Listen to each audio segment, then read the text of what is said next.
नमस्कार दोस्तों, स्वागत है आपका गॉसिप विद गप्पुताई में। गप्पुताई आज आपको बताने आई है राजनीति और फिल्मों का कनेक्शन। जी हाँ, हमारे देश में कई लोग ऐसे हैं जो ये मानते हैं कि राजनीति और एक्टिंग बिल्कुल सेम है।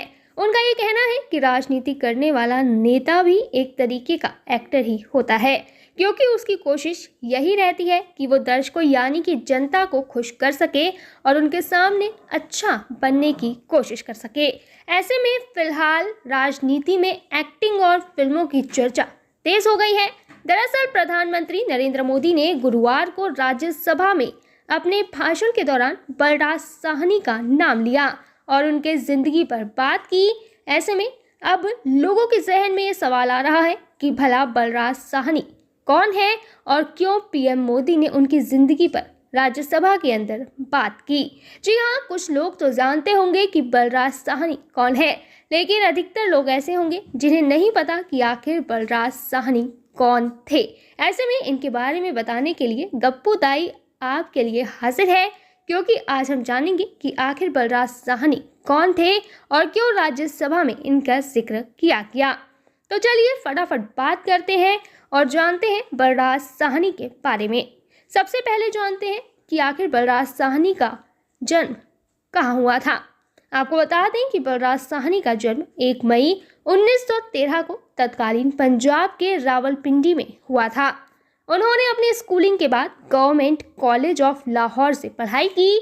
6 दिसंबर 1936 को बलराज साहनी ने शादी कर ली थी। इसके कुछ समय बाद ही बलराज महात्मा गांधी से मिले। उस वक्त देश में आज़ादी की लड़ाई चल रही थी। ऐसे में बलराज भी देश के लिए कुछ करना चाहते थे। हालांकि महात्मा गांधी के कहने पर बलराज साहनी ने बीबीसी लंदन में नौकरी करने की सोची थी और वो वहां पर चले भी गए थे। और फिर जब वो वापस लौटे तो वो अपनी पत्नी के साथ मुंबई में सेटल हो गए थे। यहीं से बलराज के फिल्मी करियर की शुरुआत हुई। उन्हें मुंबई में रहते हुए एक्टिंग करने की सूझी। इसके बाद उन्होंने एक्टिंग में अपनी किस्मत आजमाई और कहते हैं ना कि जिस चीज़ को आप पूरी शिद्दत से चाहें, कायनात उसे मिलाने की कोशिश में लग जाती है। ऐसा ही कुछ हुआ बलराज साहनी के साथ और उन्हें मिल गया इंसाफ में एक्टिंग करने का मौका। जी हाँ, उनकी पहली फिल्म थी इंसाफ, जिसे आपने देखा होगा। इसमें उन्होंने काम किया था। इसके बाद उन्होंने धरती के लाल में काम किया।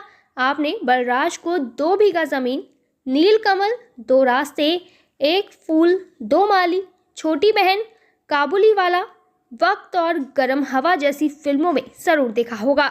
और अगर आपने यह फिल्में नहीं देखी हैं तो ये फिल्में आपको यूट्यूब पर आसानी से मिल जाएंगी।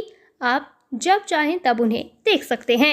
वहीं आपको बता दें कि लगातार मिल रही सफलता के बाद बलराज साहनी की जिंदगी में दुखों का दौर भी आ गया था। 1947 में उनकी पत्नी का निधन हो गया था। इसके कुछ समय बाद ही उनकी बेटी भी इस दुनिया को अलविदा कहकर चली गई थी।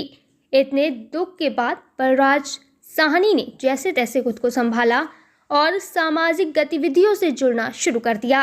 उन्होंने अपने जीवन में कई बार सरकार की गलत योजनाओं का विरोध किया, जिसकी वजह से उन्हें जेल भी जाना पड़ा। उन्होंने जेल में भी कई रातें बिताई हैं।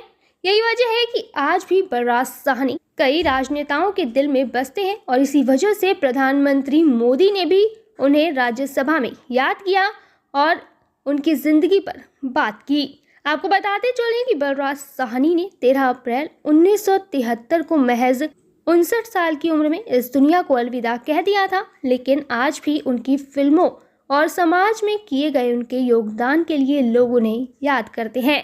बाय द वे, आपको क्या लगता है, पीएम मोदी ने बलराज साहनी का जिक्र उनकी जिंदगी और उनके योगदान के लिए किया होगा या फिर यह भी उनका कोई राजनीति स्टंट हो सकता है? कमेंट में ज़रूर बताएं।